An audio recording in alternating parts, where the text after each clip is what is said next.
La semana de la Pasión de Cristo ocupa la gran parte de todos los evangelios. Si usted se da la tarea de buscar desde el momento justamente desde el momento de la entrada triunfal, vienen en todos los evangelios, en Mateo, Marcos, Lucas y Juan, explicado de diferente manera, porque es lo bonito de los evangelios.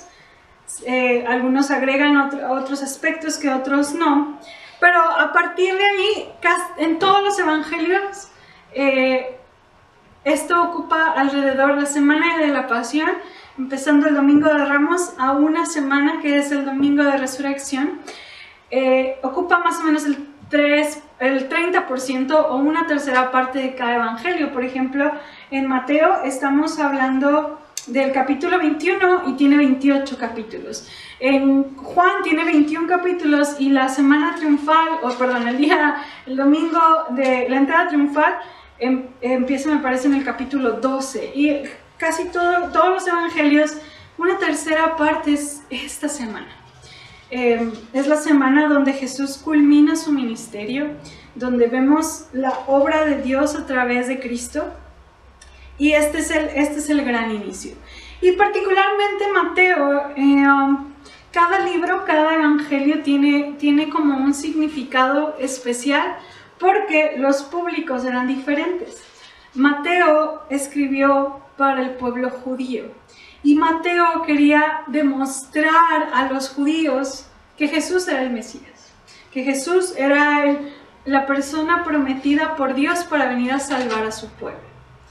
Y entonces Mateo habla mucho de Jesucristo como Mesías y también el tema dentro de Mateo muy fuerte es el reino de Dios, porque precisamente el judío esperaba que viniera un hombre a implementar un nuevo reino. Y entonces Mateo explica el reino de Dios que viene o inicia en la persona de Jesucristo. El gran problema de esto es que los judíos estaban esperando, recordemos que los judíos estaban bajo el imperio romano, entonces ellos que estaban como esperando, leían las profecías y decían, va a venir alguien que me va a rescatar de este gobierno, va a venir alguien que mate a los paganos y se vaya a poner él como rey y va a instaurar su reino. Eso esperaban ellos. En su mente no cabía que el nuevo rey fuera alguien que fuera a morir. Ellos esperaban un rey con espada y con ejército para vencer al pueblo romano y a los paganos. Los judíos eran muy, o son todavía muchos de ellos, mucho elitistas. Y entonces la gente tenía muchas expectativas que Jesús no cumplió. Resulta que Jesús llega y no conquista enemigos. Jesús no levanta guerra. Este Mesías viene y sana enfermos, junta pescadores, predica a los pobres, gente que no tenía ningún valor socialmente hablando. Y este reino era un reino muy diferente. Y lo peor de todo es que no solamente Jesús anunció un reino diferente, sino que además de eso, cuando Jesús les pregunta a sus discípulos, ¿quién dicen la gente que soy yo? Y los discípulos dicen, hemos escuchado que nos dicen que eres un profeta, o que Juan el Bautista que resucitó, o que eres Jeremías, otro profeta. Y Jesús se acerca nuevamente y dice, ok, pero ustedes mis amigos, ¿quién dicen que es? Pedro reconoce y dice, tú eres el Mesías, tú eres el Cristo, el Hijo del Dios viviente, tú lo eres. Y entonces Jesús dice, Dios te ha revelado esta verdad. Pero la noticia de esto es que Jesús dice, bueno, este Mesías que ustedes ya lo reconocieron, va a morir. Va a morir en manos de judíos y en manos de los romanos. Y entonces imagínense, ellos estaban esperando que el libertador viniera y les dijera algo y resulta que iba a morir en manos de ellos. Entonces por eso Pedro dice, no lo voy a permitir. Y se acuerdan ese espacio que Jesús hasta aparta a Pedro y le dice, apártate de mí, Satanás, porque tienes la mirada en la tierra. Estás pensando en la libertad de un gobierno físico. Y entonces, nuevamente se dan cuenta que este reino no es como el que ellos esperaban. Este reinado es extraño porque si el rey va a ser crucificado, porque si el rey es el que sirve, pues ¿qué les espera a los discípulos? ¿Cómo serán los discípulos o los siervos de este reino? Bueno, Jesús explicaba que en este reino uno obtiene el mayor honor cuando sirve. Uno obtiene grandeza no cuando busca venganza, sino cuando perdona. En este reino uno se vuelve héroe cuando sirve a un niño. Y uno tiene un verdadero tesoro cuando está dispuesto a reconocer que nada le pertenece. Ese es el rey que adoramos. Y ese es el reino que vino a instaurar Jesucristo. Y todo esto en la entrada triunfal es muy extraño. Ahora sí, acompáñenme a leerlo. Dice Mateo 21, del 1 al 11. Acompáñenme con su vista. Cuando se acercaron a Jerusalén y vieron a Betfagé, al monte de los Olivos, Jesús envió 2 discípulos, diciéndoles, id a la aldea que está enfrente de vosotros, y luego hallaréis una asna atada y un pollino con ella. Desatadla y traédmelos. Y si alguien os dijere algo, decid, el Señor los necesita, y luego los enviará. Todo esto aconteció para que se cumpliese lo dicho por el profeta cuando dijo, decid a la hija de Sión, he aquí tu rey viene a ti, manso y sentado sobre una asna, sobre un pollino, hijo de animal de carne.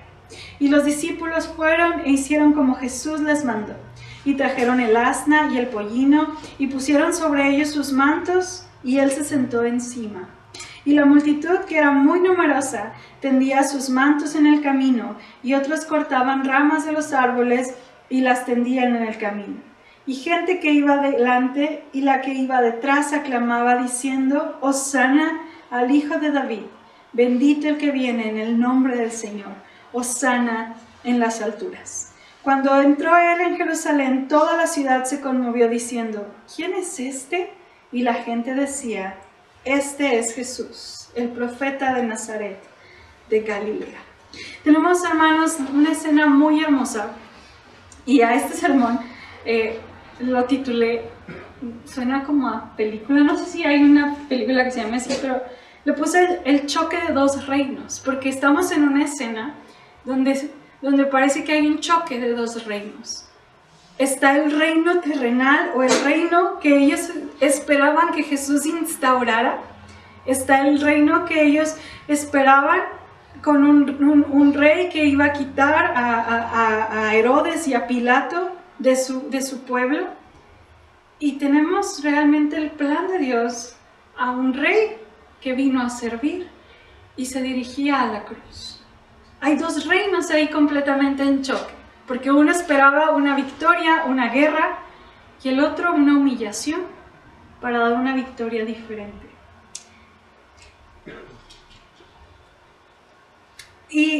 Pero en esta ocasión, hermanos, Jesús permite que la gente lo reconozca como rey. Si bien él sabía que muchos de ellos lo reconocían o lo estaban alabando porque esperaban algo de él permitió que se le reconociera como rey. Estaban haciendo algo correcto. Ahorita estudiaba el sermón y yo decía, Señor, en tus 3 años, en ese momento recibiste un poquito de lo mucho que merecías. Alabanza y reconocimiento. Un poquito recibiste. Y quizás los corazones muy engañados porque no fue una adoración quizás correcta, pero te reconocieron como rey. Te dieron el lugar que merecías. Y antes de eso Jesús manda, ¿verdad?, a los discípulos para que se cumpliera lo escrito. Que Jesús entraría en un pollino y junto a su madre un asna. y entraría en el camino a Jerusalén. ¿Por qué Jesús entró este día? Que representa, hay muchas profecías dentro de las Escrituras que se cumplen, todas las profecías se cumplen en Cristo, y este es muy interesante porque los reyes en aquel entonces que entraban a un pueblo y que entraban en un asna o en un burrito, especificaban que venían en son de paz. No venían a pelear. Era el asno representaba un símbolo de paz y de no guerra. Y Jesús entró de esta manera. Era un rey que no venía a levantarse en armas. Jesús se dirige a la cruz. Y esta presentación está llena de bombos y platillos, de algarabía. Y ustedes recordarán cuando Jesús les decía, cuando hacía un milagro decía, pero no le digan a nadie. Que seguramente muchos de ellos no obedecieron, ¿verdad? Obviamente si hacen un milagro tan increíble, seguramente iban y le contaban a toda la gente. Pero Jesús, cuando sabía que lo iban a coronar rey, se escondía. Cuando sabía que querían hacer algo con él, se iba. Pero en esta ocasión Jesús lo permite. Jesús hace un espacio para que la gente reconozca. Estaba a punto de comenzar la Pascua. La Pascua comenzaba el viernes. Era la semana de la Pascua, por lo que había mucha visita. Dicen que alrededor de 2 millones de personas visitaban Jerusalén. Entonces, no crean que es como las películas que eran unas 100 personas echando palma. Eran multitudes, hermanos. Jesús venía del milagro de Lázaro. Todos los de Betania venían con él gritando, este es el Jesús que acaba de resucitar a Lázaro. Este es Jesús, el que hizo el milagro, levantó un muerto después de 4 días de estar enterrado. No lo enterraron, pero de estar muerto en una tumba, resucitó. Jesús lo resucitó. Venía gente de Betania, venía gente de Galilea a reconocer el reinado de Jesús. Y la gente gritaba, Hosana al hijo de David, Hosana.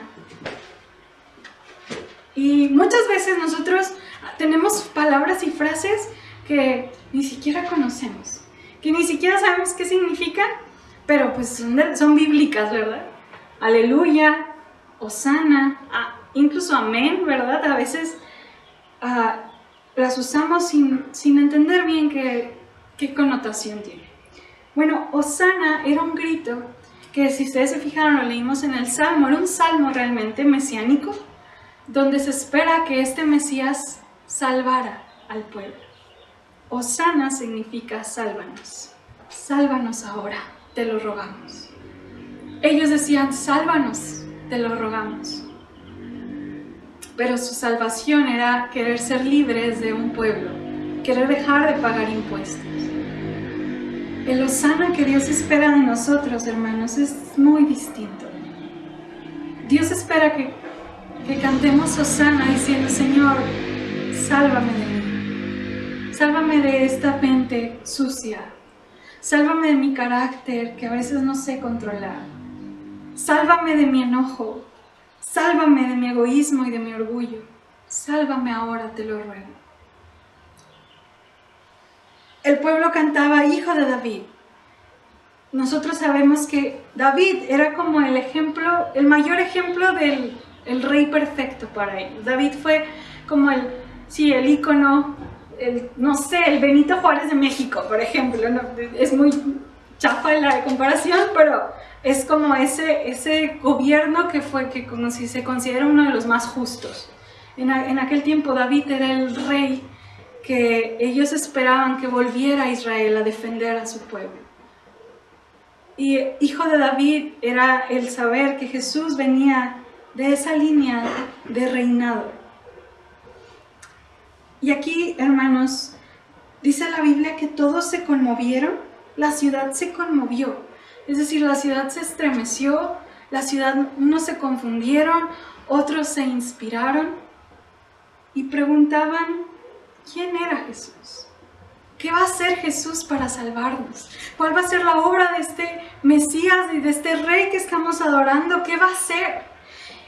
Esta ciudad seguramente estaba tan tensa porque, por un lado, el pueblo estaba esperando que Jesús dijera, en sus marcas, listos y a guerrear. Estaban a punto de levantarse en armas. El pueblo romano estaba de pelos de punta esperando que se levantaran. Y los fariseos estaban enojados por este Mesías que no cumplía sus requisitos. Pero resulta que el rey sale de esta escena y voltea a ver a Jerusalén y llora. Y dice, ¿cuántas veces te quise juntar como la gallina sus polluelos y no quisiste?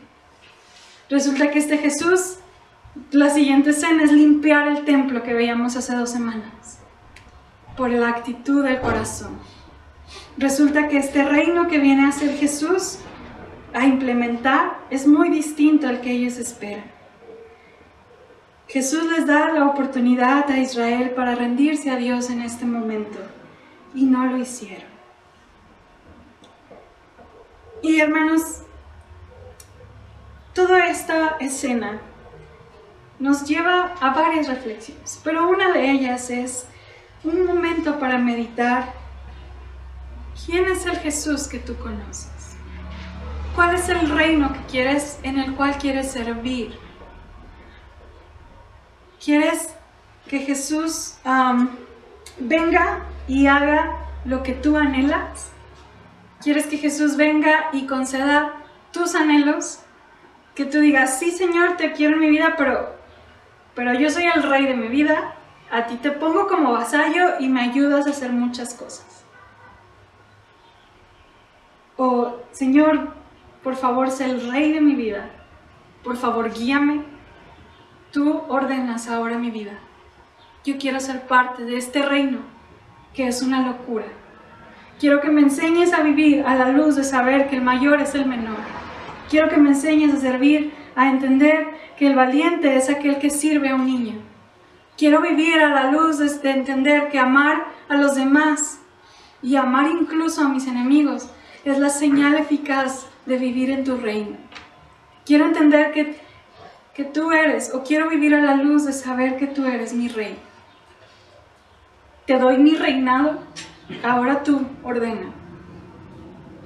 O, por otro lado, ponemos a Jesús solamente a un lado de nosotros, donde seguimos ordenando, seguimos siendo los reyes de nuestra vida. Jesús es un rey que ha venido a liberar, a perdonar, y no hay mejor manera de ser gobernados que por un rey lleno de amor, que es más sabio que nosotros. La multitud adoraba a Dios. Una semana después, ni siquiera una semana, 5 días después, se dieron cuenta que ese rey no era como esperaban. Y esa misma multitud que gritaba Hosana gritó crucifícale, porque no entendieron a qué venía este rey. Para muchos de ellos fue una coronación falsa. Adoraban a Dios esperando recibir algo. No adoraban a Dios por lo que Él es, ni por lo que Él iba a hacer. No conocían al verdadero Mesías. Muchos de nosotros quizás vivimos de la misma manera. Adoramos a Dios, lo reconocemos, pero realmente seguimos gobernando nosotros y dando las órdenes nosotros. El choque de 2 reinos no es solamente en ese momento, en ese domingo de Ramos. También Jesús choca con quienes somos nosotros.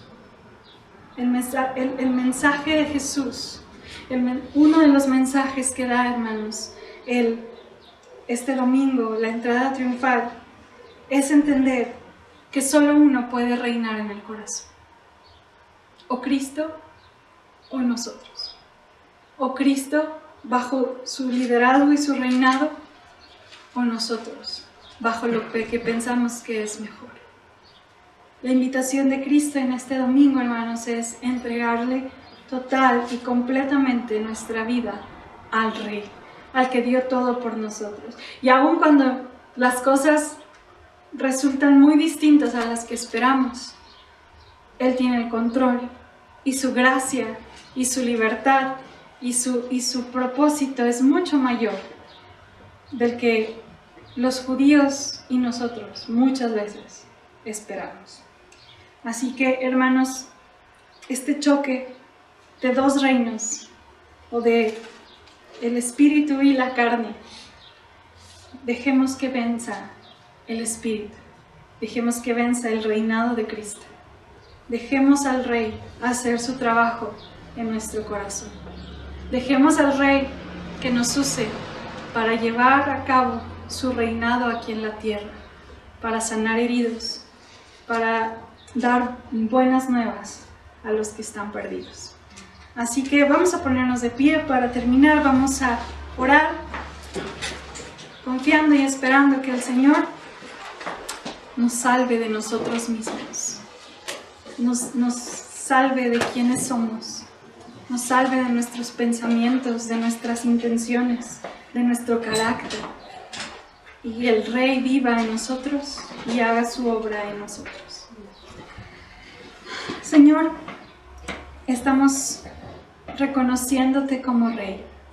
Y no queremos hacerlo como esa multitud que un día te dijo, Hosana, y después te traicionó, Señor. Hoy entendemos qué clase de Rey eres, Señor. Entendemos que eres un Rey que va contracorriente de ellos de este mundo. Entendemos que eres un Rey que proclama amor en vez de venganza. Entendemos un Rey que proclama perdón en vez de odio. Entendemos que eres un Rey que da gracia en vez de juicio.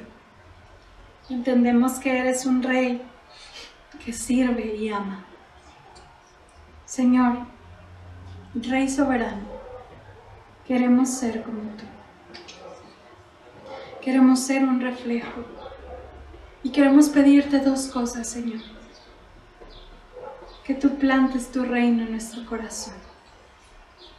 Ese reino, Dios, ese mensaje de salvación, esa obra de tu Espíritu, por favor, ponla en el corazón de cada uno de los que estamos aquí.